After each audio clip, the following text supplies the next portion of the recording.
pertumbuhan dan perkembangan. Pertumbuhan dan perkembangan itu merupakan dua kata yang berbeda, namun tidak dapat dipisahkan satu sama lain. Pertumbuhan artinya mengalami penambahan pada tinggi dan berat pada manusia. Pertumbuhan dipengaruhi oleh makanan, minuman, dan kebiasaan berolahraga. Perkembangan artinya proses pematangan sel menuju proses dewasa. Dan kita masuk pada pertumbuhan anak usia 3-6 tahun. Pertumbuhan pada masa prasekolah anak yaitu biasanya pada pertumbuhan fisik, khususnya pada berat badan mengalami kenaikan rata-rata per tahunnya adalah 2 kg. Kelihatan kurus tetapi aktivitas motoriknya tinggi, di mana sistem tubuh sudah mencapai kematangan. Contohnya itu seperti berjalan, melompat, dan lain sebagainya. Sedangkan pada pertumbuhan tinggi badan anak, kenaikannya biasa rata-rata 6,75 sampai dengan 7,5 cm setiap tahunnya. Dan selanjutnya itu konsep perkembangan anak usia 3-6 tahun. Perkembangan di sini merupakan proses yang tidak akan berhenti di masa prasekolah, merupakan fase perkembangan individu dan dari usia 2-6 tahun. Perkembangan pada masa ini merupakan masa perkembangan yang pendek tetapi merupakan masa yang sangat penting. Yang selanjutnya itu aspek-aspek pertumbuhan dan perkembangan. Yang pertama yaitu aspek pertumbuhan. Untuk menilai pertumbuhan pada anak, biasanya itu dilakukan pengukuran antropometri. Pengukuran ini meliputi pengukuran berat badan, tinggi badan, panjang badan, lingkaran kepala. Untuk pengukuran berat badan digunakan untuk menilai hasil peningkatan atau penurunan semua jaringan yang ada pada tubuh.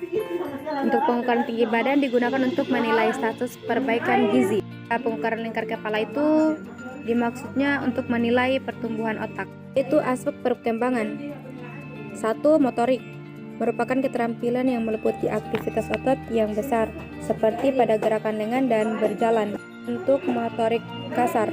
Yang kedua yaitu motorik halus, keterampilan fisik yang melibatkan otot kecil dan koordinasi mata dan tangan, memerlukan koordinasi yang cermat.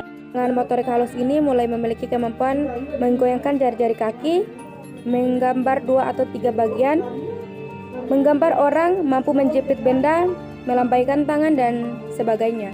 Yang ketiga yaitu bahasa, kemampuan untuk memberikan respon terhadap suara, mengikuti perintah dan berbicara spontan. Yang keempat yaitu perilaku, adalah aspek yang berhubungan dengan kemampuan mandiri, bersosialisasi dan berinteraksi dengan lingkungannya. Oke, pembahasan yang terakhir yaitu faktor-faktor yang mempengaruhi tumbuh kembang anak usia 3-6 tahun. Yang pertama yaitu faktor heredier.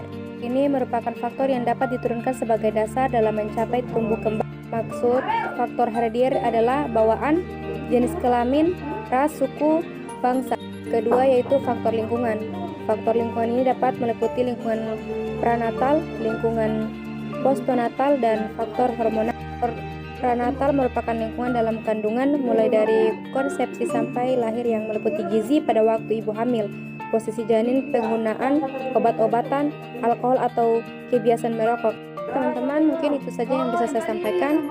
Lebih dan kurangnya mohon dimaafkan. Billahi fisabilillah, fastabiqul khairat. Wassalamualaikum warahmatullahi wabarakatuh.